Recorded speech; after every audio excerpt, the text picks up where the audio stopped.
All right, guys. Well, since we were just talking about sacks, one of the points of emphasis for Coach Chiswick was to have you guys apply more pressure to the quarterback. You told us when we talked to you last, it's one of your jobs, go get the quarterback. How much progress have you guys made in that part of your game? We made a lot of progress. I think it starts with our indie periods. Every day before we go to practice, they have a very specific plan. Some days it's pass-oriented, some days it's run-oriented. But on those pass days, we're really focused on obviously getting after the quarterback. And, I mean, we've done a great job with Coach Chiswick and Bob personally, just with me working with Chris and all the other Jacks. We've just been doing a great job. And I can really see the progress of everybody in our group is getting better day by day. And as far as getting a pass rush from a bunch of different spots, and certainly traditionally, has there been growth in kind of broadening that range where the pass rush comes from? Yeah, I mean, across the board, we've gotten better from Miles Murphy, obviously, Dez, Rugg, Javari Ridley. We've all just improved tremendously throughout, starting in spring ball when obviously the emphasis was pass rush. We weren't getting at the quarterback last year. We need to get at the quarterback this year. And, we're not okay with being good. You want to be great. You want to be one of the best D-lines, one of the best QB pressure rates, sack rates in the country this year. So. What's the key to making a good pass rusher individually? Like when you rush the passer, what's the key to getting past the lineman to get the quarterback? I mean, you got to have a lot of intangibles to start with. You got to be fast. You got to be quick. When you get to the mental side of it, you got to know how to read sets, which is something I've been working on personally. It is a hard thing to do. You got to worry about what the tackle's doing. You got to worry about what the guard is doing. Should I come inside? Should I not? And then you got to know where the quarterback is. You don't want to rush past the quarterback. They don't want to come inside, and then the quarterback rushing around you. So there's a lot that goes into it. But yeah. Is it kind of having a set of skills, a set of moves that can counter what you see happening? Can you go into kind of how that works mentally? Yeah, I think for me personally, I think the best thing was having those those 3 or 4 moves, and then those aren't going to work all the time.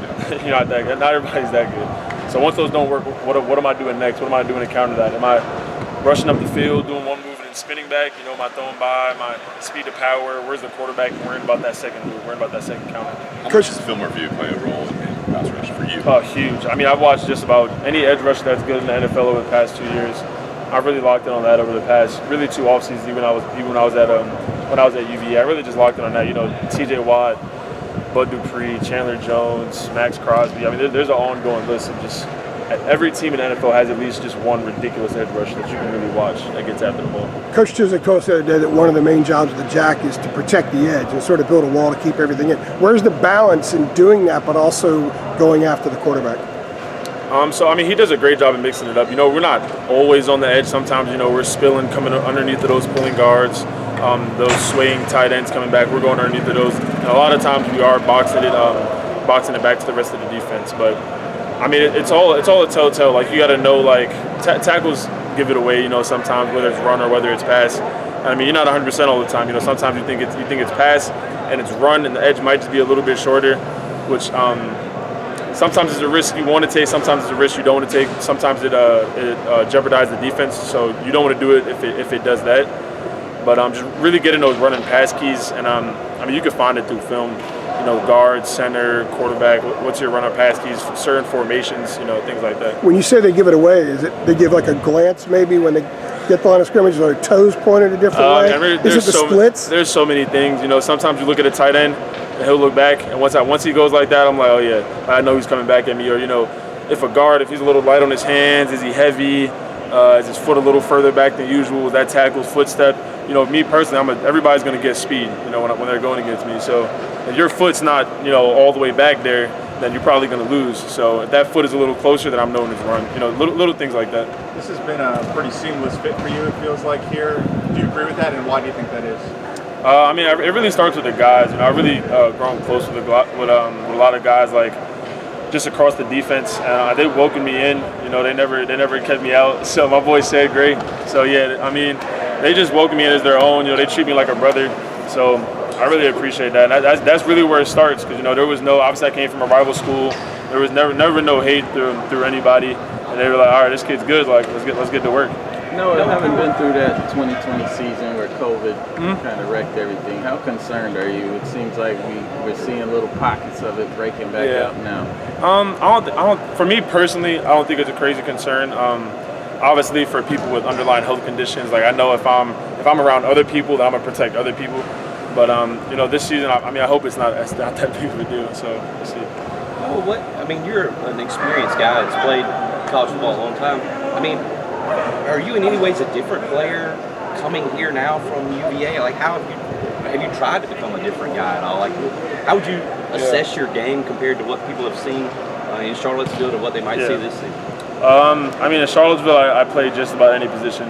You know, we had this one call on our defense, and I tell guys all the time, like, I played that position in this one defense. I played that position, inside backer, safety, free safety. I played it all. So this year, I'm really just locking in on getting after the pass rusher, and I think that's where my game will take to another level.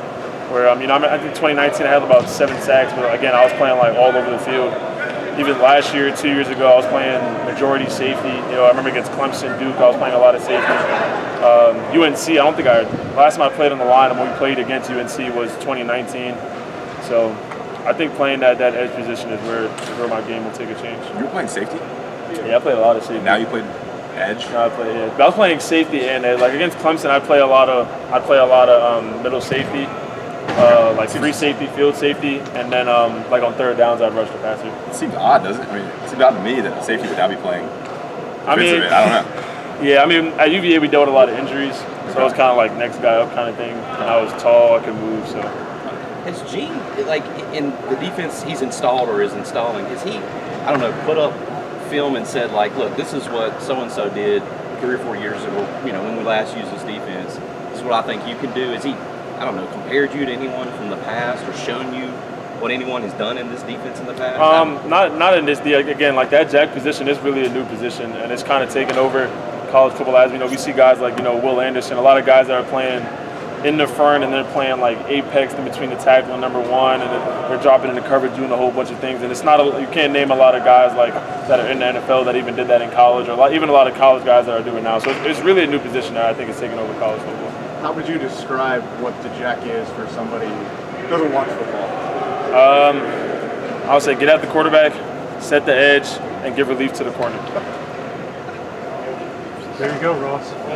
Break it down. Right, right there. What do you mean give relief the corner? What do you mean? I mean, so you don't want your corner pressing, especially if it's a guy, you don't want your corner pressing their, number one receiver in the ACC the whole time. And I'm taking our corners over anyone, but you don't want to do that. So sometimes you want to bail them. So if a corner's bailing away right away, you need somebody to give underneath help, things of that nature. You want to roll them here and there. So you don't want to just press man the whole game because offenses scheme that up the same way we scheme them.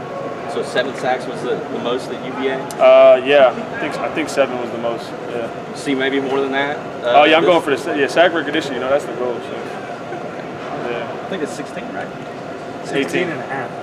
Oh, it's 18. Single season? Yeah. No, I think it is. Single season, I think it's 16. All right. All right, Noah. All right, thanks, man. Appreciate it.